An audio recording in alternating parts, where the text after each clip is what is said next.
Stop, you're good. Test. Okay. What would you do if you had 2 weeks to become a teacher? Seriously. Channel that thought, and you have 2 weeks. You get a job offer today, 11th and 12th graders heading your way, ready or not, in 2 weeks. What would you do? If you're like me, you would take a little bit that you liked from high school, the things that you didn't like from high school, and mash it all together into one classroom model and go, yeah, this is what I'm going to work with. If you were like me, you would arrive at this: discussion-based, relevant, and engaged. Discussion-based. Remember those professors or teachers who just include you in the conversation and learning just flowed right into your brain? No notes, no nothing. It was really easy to learn. Relevant. I'd be teaching environmental science. What could be more pertinent to my kids' world? We're talking about the air we breathe, the food we eat. Engaged. My thought was, if I pursue my students' dreams and their ambitions, then maybe on the flip side, I will gain their respect and we will become one team. Does that all sound good? About where you'd be? Great. You and I are in the same boat, but we're in the wrong ocean. And here's what I mean. When you think about high school, you and I went to an average, normal old high school, right? One where the teachers worked you too hard, gave you stuff that you didn't want to learn about. The one which was always just awful, but you ate it anyways. Dumb jocks, annoying cheerleaders, in short, the cliche that you're thinking about right now. All right? And then, by your senior year, about what college you're going to. And then, of course, the game. Get dressed up, show up, get the grade, so you can get to the job that you end up, right? Play. Everybody still hear me? I'm a teacher, so I can yell all day. Okay. Now, here's the problem. You did not go to an average high school. I did not go to an average high school. Public or private, I don't care. You didn't go to an average high school. Because if you are here in this audience, something or someone poured into you. Now, if you're shaking your head and saying, no, I really didn't go to an average or below average high school, hats off to you, because you were taught well. Because I want to review this list again through an average high school, my high school, through the eyes of Trent, Diego, and Quentin. Okay? Teachers. Your teachers are tired and standoffish. They've been through 20 years of defiance, anger. It's all your fault teacher conferences, and they're tired of engaging with their students. Lunchroom food, still awful, still really bad. But most of the people in that lunchroom are on free and reduced lunch. But no one really talks about it. College. 3 out of the 4 students in average high school are not going to college. So the game that you and I play, they're not playing. It's a different game. It's one that I like to call D for done. Because in your high school, a D was a demerit. It was a bad thing. At my school, it's hallelujah, I passed. All right? And the problem here is that if a D is the goal for a student, if that is what they come into my class expecting and wanting, then by default, learning is not. Let me repeat that one more time. If you come in and you want a D, then by default, mastery of the skill, true understanding, and learning are not your goals. And even more than that, it is a waste of your time, efficiency, and effort to learn. Because learning is messy. It's going off into the weeds on complex subjects. For a D, you don't need that. A D, you just need to get what you need turned in and move on with your life. And because this was my perception, that I brought the ocean I sailed into, I was completely failure. And I want to share a couple of those failures. First one, an engaged discussion. I just said I love engaged discussion. I love listening to engaged discussions. All right? So my idea for an environmental science classroom, review the standards, make a lesson plan, and spend all my time crafting excellent discussion-oriented questions and let the magic occur. Now, let me give you a taste of that magic. That was my first couple of weeks. It didn't work. Project-based learning. Everyone in education loves this word, and it was shoved down my throat. Because of my background in tech, and as a project manager, I said, this is how the real world works. So that's how my classroom will work. No tests, no quizzes, no cramming, no none of that. And some of y'all are going, man, I could go for that right now in college. Here's the problem. My students didn't grasp the concept, and they said, okay, if there's not a test or a quiz, I'll tune out right now. Lastly, caring without consequences. And this is a big one. I kind of sounded like a jerk for it. Okay? My perception when I came into teaching is that I want to make a visible and beneficial dent in my surroundings. That's what I want to be.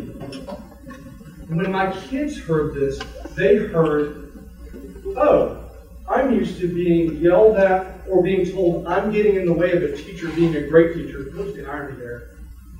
And I can't trust a teacher. So who is this redheaded, exuberant, bearded fellow who's jumping up and down about environmental science? This is weird. He's a pushover. And that's what I got for the first semester. I can sum this up with a quick story. I pulled Frank into the hallway. He'd been disrupting my class for 2 weeks in a row. And I said, we're not doing this anymore. You can go to the principal. You can go get expelled. That's your choice. I want you in my classroom, but you have to abide by my rules. He said, Coach, you don't scare me. I said, I don't want to scare you. He goes, no. You're just a pushover. You don't scare me. And until you do scare me, I'm not going to do anything. Now listen to the main word there, fear. And I was not willing to accept that. So before I move into what actually worked, my success in the classroom, I want to specify this one thing. I am an emergency certified teacher. My contract does not renew. I have 1 year, one time, one shot. And because of that, I didn't play the game of sucking up to my employers. I did not dodge bullets. I decided I would take risks and I would fall on my face for the sake of my kids, because at the end of the year, I was gone anyway. And so these are the things that worked. Number one, an online classroom. All right? When I tell you about my kids and D equals done, when they see pencil and paper, they go back to that note. When it's time to take notes, they're out. They're tuning out. Learning is out the window. One of these, and I just changed the game. I made my students every day bring in their cell phone, because every one of them had one. It completely got them out of fake it mode. All right, behind me, this is actually a serene classroom, right? Everyone's taking notes. They're doing what they're supposed to. They may be talking to a partner, but overall, there's not many disruptions. I don't want a serene classroom, though, because that is a sterile place where learning is not happening. Because like I said, learning is messy. Learning is brain stretching. Learning is, wait, I thought it was this coach, or wait, could it be this coach? That's not learning. What's learning was the other day, Nicole raised her hand in class, and she said, hey, we've been talking about these power plants. They're giving off vapor, right? This water vapor. Shouldn't that change the weather? And I said something that I wish I had heard when I was in school. I have no idea, but let's find out. And so everyone in my class pulled out their cell phones and we began Googling. And what happened next blew my mind. In Pennsylvania, in the middle of the winter, there's a power plant running, spewing vapor into the atmosphere. Because it was below freezing, that vapor was crystallizing and falling to the ground as snow. Now, in a very small world, weather had been disrupted by our power plant. My mind was blown. Now, sadly enough, Nicole in my class just kind of looked at me and were like, well, this is just another day where we're learning new and weird things. So online classroom got my kids out of that game. Taking fights was another one. Think about teenagers. That's what they want to do. All right? With their parents, with each other, goodness, with their administrators. All right? And so I decided last semester that I'd leverage this, because I could not get them to talk about indoor air pollution, but I had smokers in my class. You could smell it on their breath. You hear it in the hall. It's not a great thing, but I heard it, so I decided to leverage it. I said, Corey, is it fair if I smoke all my life, get lung cancer, and go to the hospital, raise everybody's health premium? Is that fair to you if you're having to pay for that? His first question was, wait, they can do that? His second question was, wait, why do I have to pay for that? Without missing a beat, I had all the other students about to be on the table saying, you will not change my right to smoke. And I stepped back and let the fight begin. I would press pause, write key concepts on the board, let them have at it again, press pause, and go back and forth. By the end of it, I had all the key concepts of indoor air pollution and healthcare knocked out. My kids had this one, you can hear my voice go up a little bit, because this is big for me. Life skills over concept. Okay? Again, my students don't have the same framework that you did. So when I said, I want us to have interview exams, so I could get them out of the test-taking mode, so that they would have to be one-on-one with me and talk about what they've learned. The problem was, I had a student say, okay, you said business casual, so that means a pair of jeans that's not dirty and a polo, right? And I looked at him and said, no, not at all. And I had to walk them through over and over what the different types of dress for business were. And the thing was, they whipped out their phones and started taking notes. Every time they had a presentation for another class, they would run into my room and say, hey, Coach Meadows, I got a presentation in 5 minutes. Will you please teach me how to tie a tie? I heard you're the tie guy. I told them if they could afford it for an interview, wear a jacket. You move past preconceived notions if you wear a jacket. Go to a thrift store and get one. So they would come to me and, hey, is this thrift store jacket look all right? Yeah, no, it's good, man. Go knock it out. The best story to summarize this up is the story of Enrique. Enrique came into my class last semester with a silver suit, like this, matching, and he has a nice double winter tie. I wonder who taught him about that. And he comes in, and he goes, Coach, how did I do? And I knew that he had spent his own money that he worked late at night to buy that suit. And I said, you look absolutely crisp. I love it. Now, spin around and make sure I get the whole thing. Now, his coat ties were still sewn together. Gentlemen, if you've ever bought a suit, you've known this. There's this yarn that ties it together. So I said, Enrique, come over here. I've got to clip these right now. And he goes, Coach Rhodes, I'm running out of time. The state superintendent is coming in today for a National Honor Society meeting. And I said, yeah, buddy, but you've got to get that off. And so as he walks over, I go to clip it, and guess who shows up in my room unannounced? The state superintendent of education of Alabama. And I have his coattails in my hand and scissors. But looking back, guys, I would not want to be anywhere else. Because at that moment, I prioritize what matters. Enrique plans to be a doctor, and he needs to know how to wear a suit and buy a suit and find a suit. So, if he did not have those skills, who would have taught him? And I'd rather have my hands in his jacket trimming when I meet the state superintendent of education, so much that he had the confidence to shake his hand first before me, than to have my lesson plans in here. Which brings me to my last point, the most important point. Speak what is obvious to you, to your students, because they may have no idea at all. No idea at all. Quick story.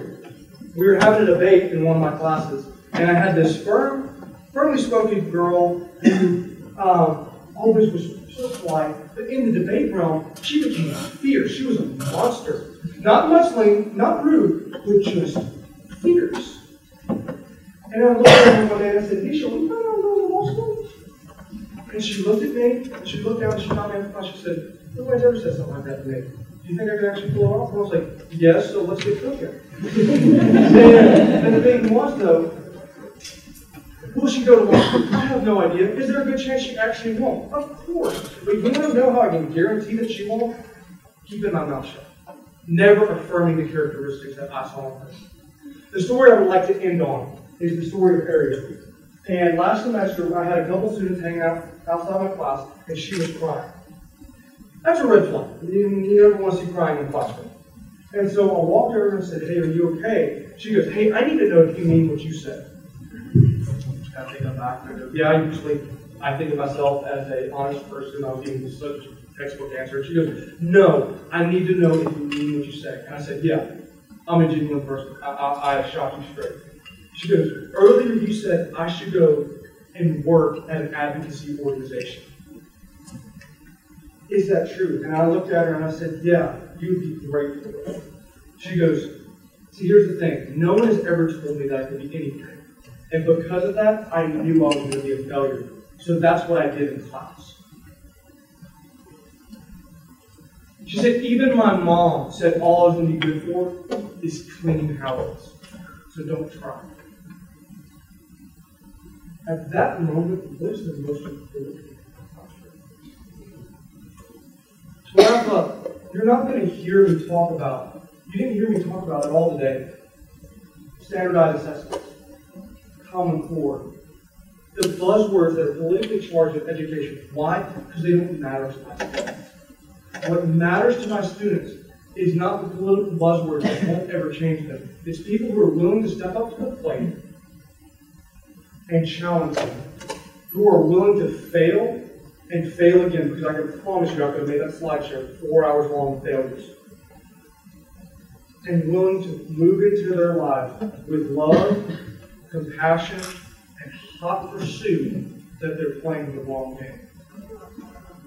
Now, a lot of you won't be in education, but you will be in a different ocean like me.